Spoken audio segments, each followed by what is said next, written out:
అండి నమస్తే. ఇప్పుడు మాట్లాడే టాపిక్ వచ్చేసి తమిళనాడులో ఏఐడిఎంకే బీజేపీ మధ్య పొత్తు కన్ఫర్మ్ అయినప్పటికీ పవర్ షేరింగ్ గురించి రకరకాల ఊహాగానాలు వచ్చిన విషయంలో పవర్ షేరింగ్ విషయంలో ఏదైనా ఉంటే మేము ఎన్నికల తర్వాత డెసిషన్ తీసుకుంటామనేసి ఏఐడిఎంకే ప్రెసిడెంట్ పళనిస్వామి క్లారిఫికేషన్ ఇచ్చే ప్రయత్నం అయితే చేశారు.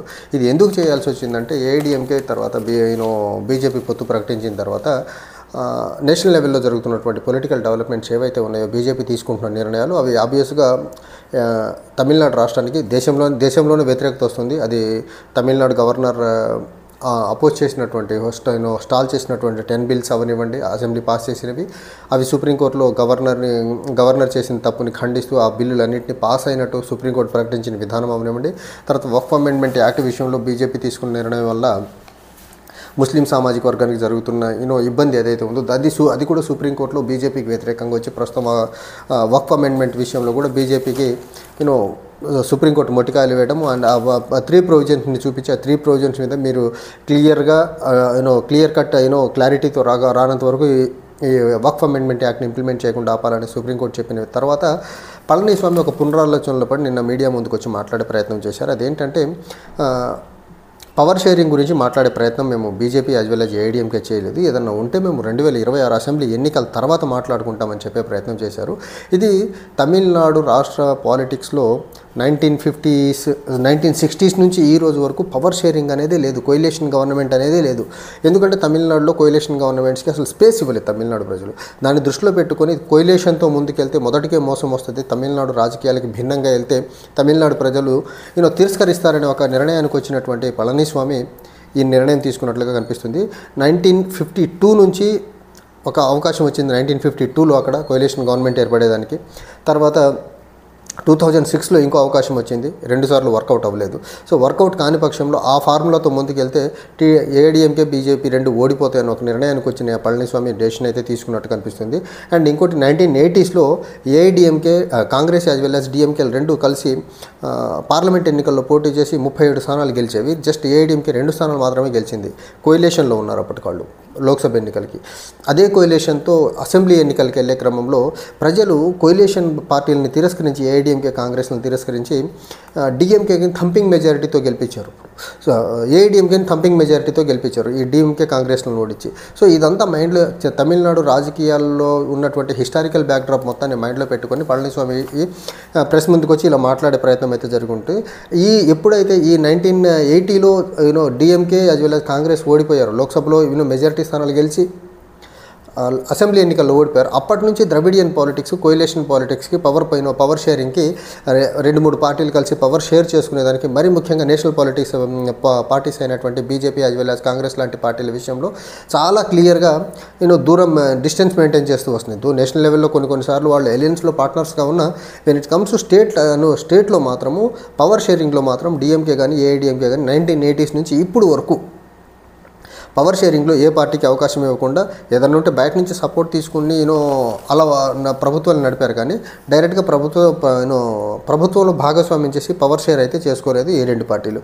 దీన్ని ఇప్పుడు అమిత్ షా కూడా మాట్లాడుతూ అమిత్ షా చెప్పింది ఏంటంటే మేము కూడా ఏఐడిఎంకే యొక్క ఇంటర్నల్ అఫైర్లో ఇన్వాల్వ్ అవ్వము, మాకు ఇంటర్ఫీర్ అవ్వము, మేము కలెక్టివ్గా ఎలక్షన్లో ముందుకెళ్ళి బీజేపీని ఏఐడిఎంకేని ఎలా గెలిపించుకోవాలని చూస్తామని చెప్పే ప్రయత్నమే చేశారు తప్ప పవర్ షేరింగ్ గురించి ఇది మాట్లాడే టైం కాదు. పవర్ షేరింగ్ అనే కాన్సెప్టే లేదు. ఈ ఎలక్షన్ మొత్తం ఎడపాడి పళనిస్వామి యొక్క అండర్లో జరగబోతుందనేసి మాత్రం అమిత్ షా కూడా చెప్పే ప్రయత్నం చేశారు. అండ్ అర్లియర్ కాంగ్రెస్ పార్టీ చాలాసార్లు అక్కడ తమిళనాడులో పవర్ షేరింగ్లో ఉండేదానికి ప్రయత్నించింది, కానీ దానికి డిఎంకే ఒప్పుకోలేదు. ఇప్పుడు కూడా డిఎంకేతో కాంగ్రెస్ పార్టీ ఎలియన్స్లో ఉన్నప్పుడు డిఎంకే మినిస్టర్స్ తమిళనాడు అసెంబ్లీలో లేరు. సో పవర్ షేరింగ్ అనేది తమిళనాడు రాజకీయాల్లో చాలా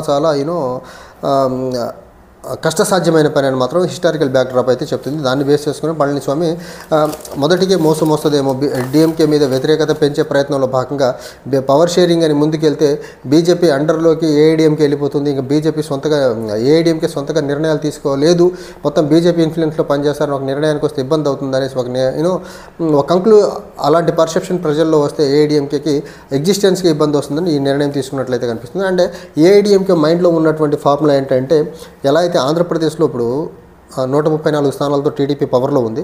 సో టీడీపీ తనగా ప్రభుత్వాన్ని నడుపుకోవచ్చు, but still Janasena as well as BJP వాళ్ళని కూడా మంత్రివర్గంలో తీసుకొని వాళ్ళతో కోయిలేషన్ ప్రభుత్వం నడుపుతున్న విధానం ఏదైతే ఉందో, ఇన్ కేసు ఏఐడిఎంకే బీజేపీకి సంబంధించినటువంటి కూటమి ఎక్కడ కానీ గెలవగలిగితే మంత్రివర్గంలో టీడీపీ ఆంధ్రప్రదేశ్లో ఎలాంటి ఫార్ములా ఫాలో అవుతుందో, బీజేపీ యాజ్ వెల్ as జనసేనలను కలుపుకొని ముందుకెళ్తున్న కోయిలేషన్ గవర్నమెంట్ ఏదైతే ఉందో, ఎలక్షన్ల తర్వాత ఈ ప్రక్రియ ఏదన్నా మొదలు పెడితే బాగుంటుంది. టీడీపీ ఇక ఆంధ్రాలో ఎలా అయితే బీజేపీని కలుపుకొని ముందుకెళ్తుందో అలా వెళ్తే బాగుంటుంది అనేసి ఒక అభిప్రాయానికి ఉన్నట్లు పళనిస్వామి ఒక అభిప్రాయంలో ఉన్నట్టయితే తెలుస్తూ ఉంది.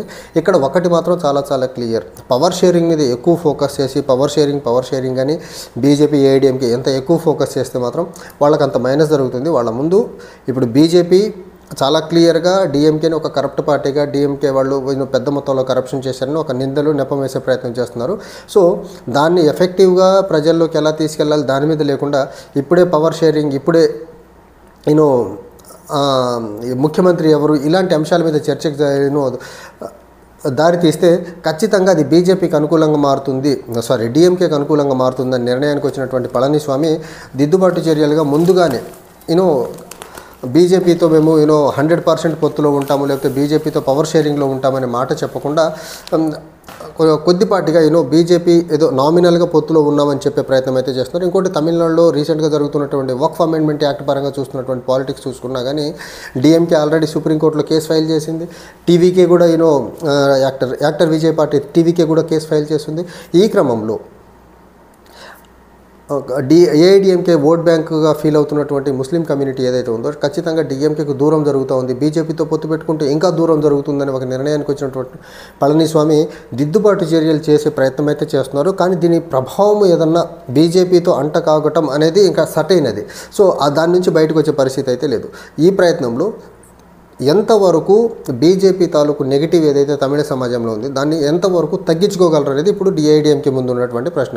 ఈసారి కానీ ఏఐడిఎంకే బీజేపీతో కలిసి ఎన్నికలు చేసే క్రమంలో బీజేపీ యొక్క నెగిటివిటీని తగ్గించుకోకుండా ఏఐడిఎంకే తన స్ట్రెంత్ని ముందు ప్రొజెక్ట్ చేయకపోతే బీజేపీ మీద ఉన్నటువంటి నెగిటివిటీ కానీ ఎలక్షన్ని డామినేట్ చేయగలిగితే ఏఐడిఎంకే అనేది నామరూపాలు లేకుండా అయిపోతుంది. ఆ తర్వాత పార్టీ యొక్క ఉనికికే కష్టం వచ్చేస్తుంది. ఎందుకంటే నెక్స్ట్ ఆల్టర్నేట్గా రెడీగా అక్కడ టీవీకే పార్టీ ఒకటి ఎమర్జ్ అయిపోతుంది.